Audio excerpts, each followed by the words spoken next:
तुम तो बहुत खूबसूरत लग रही हो। चलो शुरुआत करते हैं।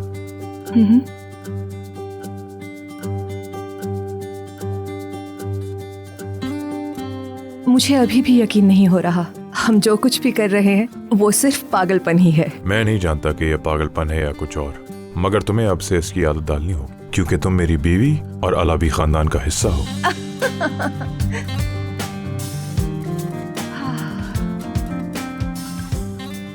अब बस ये सब कुछ हमें अपनी फैमिलीज को बताना बाकी रह गया है।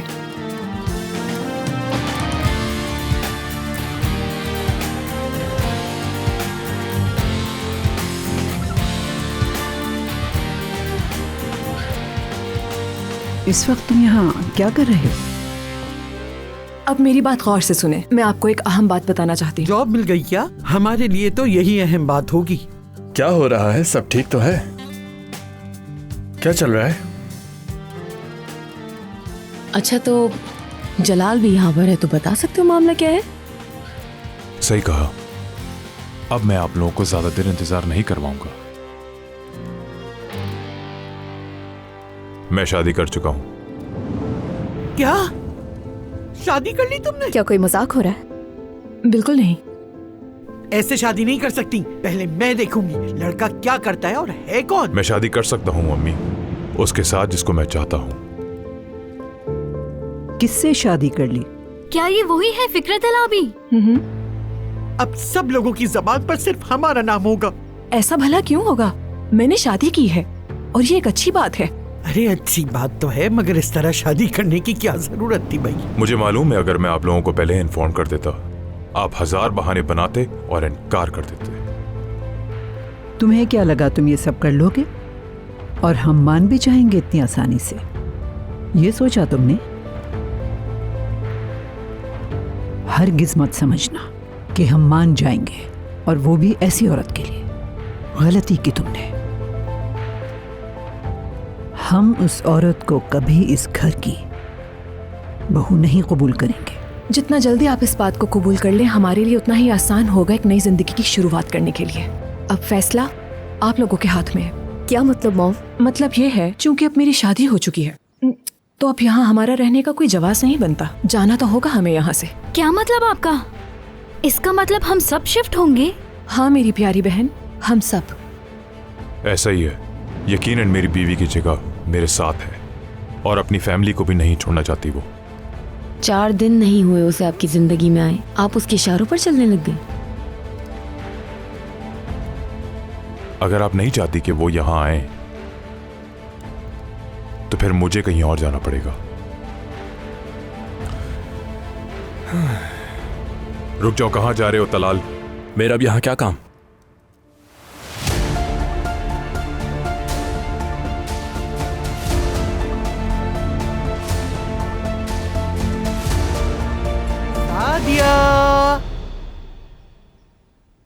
आ गई अम्मा, आ गई। अरे तुम अभी तक तैयार नहीं हुई हो, हद होती है। मॉम, और क्या कर सकती हूँ, पैकिंग ही तो कर रही हूँ मैं। इतना वक्त नहीं है हमारे पास। सामान ही समेटती रहोगी या निकलने की तैयारी भी करोगी? हर चीज की परेशानी अब मैं लूं क्या? अल्लाह अल्लाह। अम्मी आप भी नाश्ता जल्दी खत्म करें, देर हो रही है। चुप करो, पागल ना हो तो।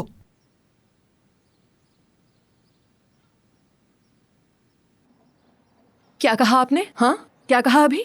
अरे पागल कुछ कहा है नहीं मैंने कहा तुम्हें, और तुम हो पागल। आप मुझे ऐसे नहीं बुला तुमसे नहीं सकती। पूछूंगी कि मैं क्या कहूँ और क्या ना कहूँ। हाँ आपको पूछना पड़ेगा, खास तौर पर अब के बाद से। देखें अम्मी, अगर फिकरत के घर पर भी आपकी यही हरकतें रही तो याद रखें मैं आपको वहाँ से निकाल दूंगी, और आप जानती हैं मुझे उम्मीद भी तुमसे यही है कि तुम यही करोगी। देखना, वो उस आदमी की खातिर तुम हम सबको दरबदर कर दोगी और वो हमारे रिश्तों में दरारें डाल देगा और तुम खड़ी तमाशा देखती रहोगी। कभी तो कुछ अच्छा बोल लिया करे, खुदा का वास्ता क्या है। अच्छा? कौन सा अच्छा? बेशरम, बेहया।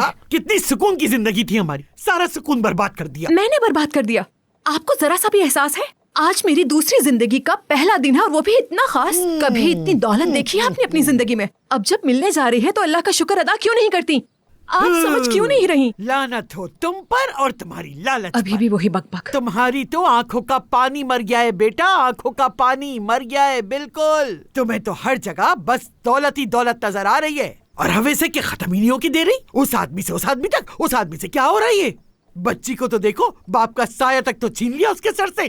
कितना अच्छा शौहर था, छोड़ दिया उसे। आखिर चाहिए क्या तुम्हें? हद करती हैं अम्मी। वो अच्छा शौहर था आपकी नजर में, उसने मुझे धोखा दिया और आप कहती हैं कि उसके बावजूद भी मैं उसके साथ रहती। जाओ यहाँ क्यों से। नहीं समझ रही आप? हाँ, इतनी अच्छी होती तो वो धोखा ना देता तुम्हें। अच्छा, हाँ, अगर मैं हाँ, अच्छी बिल्कुल। होती, आप तुम्हें मैंने निभाने पहले की भी कोशिश धोखा मिला की थी। था और देख लेना अब भी धोखा मिलेगा। तुम्हारे लालच ने पहले भी तुम्हारा घर तबाह किया, देख लेना अब भी यही होगा।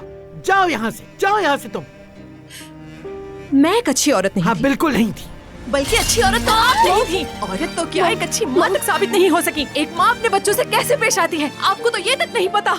जो ख्याल हमने आपका रखा, वो ख्याल तो आपको हम सबका रखना चाहिए था। जरा शर्म नहीं इस औरत में। नहीं है शर्म। आपको तो पैदा होते ही हम सबको मार देना चाहिए था। औलाद को पालना एक बहुत बड़ी जिम्मेदारी होती है, लेकिन ये जिम्मेदारी आपके बस की बात ही नहीं थी। खैर छोड़ें इस बात को, मैं अब किसी की कोई फिक्र नहीं करने वाली। अगर आप ऐसे ही नाशुक्री करती रही ना, तो मैं आपको छोड़कर चली जाऊंगी और कभी वापस नहीं आऊंगी, कभी भी नहीं। आपको भी और इन्हें भी अपना ख्याल खुद रखना पड़ेगा, क्योंकि मैं जा चुकी हूँगी। समझ आई तुम लोगों को? साफ करो ये सब कुछ यहाँ से। अपने गरीबात में तुम झांको चलो यहाँ जरा। से। मेरी तरबियत को कुछ ना कहना। बड़ी आई। या अल्लाह, इन सब ने तो मुझे पागल करके रख दिया है। मॉम आप रिलैक्स हो जाए, मैं आपके लिए पानी लेकर आती हूँ। आप उनकी तकलीफ की वजह बन रही हैं। मैं वजह बन रही हूँ, मैं वजह बन रही हूँ उनकी तकलीफ की। कितनी अजीब बात की है। सुन लिया आपने, मैं वजह बन रही हूँ। मॉम इतनी लड़ाई काफी नहीं है क्या? प्लीज खुदा के लिए बस कर दें। सारी तैयारी हो चुकी है और जैसा आप चाहती हैं वैसा ही तो हो रहा है। और क्या करें? मैं चाहती हूँ जो फैसला मैंने कर लिया है, तुम उसे खुशी से कबूल करो। इस वक्त जिन हालात से हम गुजर रहे हैं, उसके लिए यही बेहतर है। और अगर मेरी ये बात सुनने के बावजूद भी तुम समझने की कोशिश नहीं करना चाहती, तो मेरे पास तुम लोगों की इस नाशुक्री का कोई हल नहीं। अफसोस के साथ कैसे कायल करूँ मैं तुम सब लोगों को? हाँ, आप हमें भी तो समझे। हम एक अनजान घर में रहने जा रहे हैं जहाँ पे किसी को जानते भी नहीं है। जरा सोचिए तो, आप क्या ड्राइंग रूम में जाकर नाचना शुरू कर दें? अगर तुम में जरा से भी अकल होती ना, तो जश्न मनाती इस बात का। समझने की कोशिश करो, किस्मत ने एक मौका दिया है मुझे अपनी जिंदगी बदलने का, तो ये मौका मैं अपने हाथ से किसी भी सूरत नहीं जाने दे सकती हूँ। हाँ, अगर तुम भी मुझे इसी तरह सवालिया नजरों से खड़ी खड़ी देखती रहना चाहती हो, तो तुम्हारी मर्जी। बैठी रहो यहाँ पर और करती रहना खिदमत अपनी खाला की तरह, उस नानी की जो तुम्हें और मुझे किसी भी किस्म की गिनती में शुमार नहीं करती है। फैसला तुम्हारा है। तो आप ये चाहती हैं कि हम किसी और के घर में पनाह गुज़ीनों की तरह मुझे रहें? मजीद पागल मत करो। वो किसी और का घर नहीं, बल्कि तुम्हारी अपनी माँ का घर होगा। हाँ, एक बात और, अगर फिकरत या उसके बेटे के मुंह से तुम्हारी इस तरह की बातें मुझे सुनने को मिली, तो जान लो हम दोनों के लिए मुसीबत खड़ी हो जाएगी। ये सब मैं तुम्हें इसीलिए कह रही हूँ क्योंकि मैं जानती हूँ कि तुम वहाँ पर किसी की ना बात मानोगी और ना ही सुनोगी। इसीलिए तुम्हें वहाँ हर कदम सोच समझ के उठाना होगा। मुझे पूरी उम्मीद है कि तुम मुझे शिकायत का कोई मौका नहीं दोगी। तुम आ गए? नीचे खड़े हो? मैं आती हूँ। मेरी जान, क्या तुम नीचे जाके दरवाजा खोल दोगी? ठीक है। हाँ, वो आती है।